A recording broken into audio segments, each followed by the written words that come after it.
166 years ago, one of the most influential American novels of all time was published.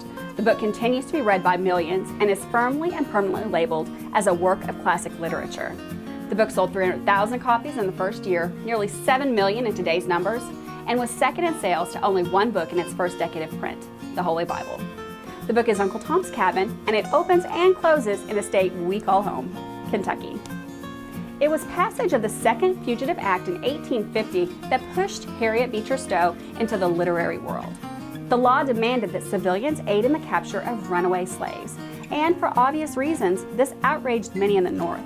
It punished not only those who aided in the escape of human slaves, but also those who simply did not aid in their capture.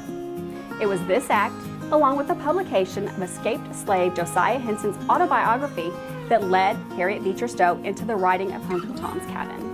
But it was from a local source that she garnered much of her information. For a time, she lived in Cincinnati, Ohio, where she would interview those who had escaped from across the Ohio River, the slave state that was Kentucky.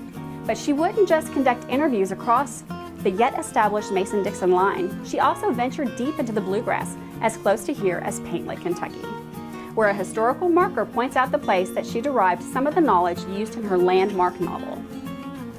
It was from the Bluegrass, much of the information that made up the novel, a novel that became so famous that reportedly Abraham Lincoln first greeted Mrs. Stowe with, "So this is the little lady who started the Great War."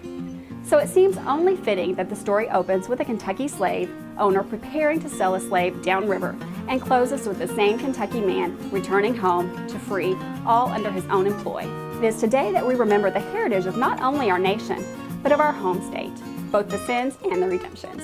I'm Gwendolyn Morton with WBON TV.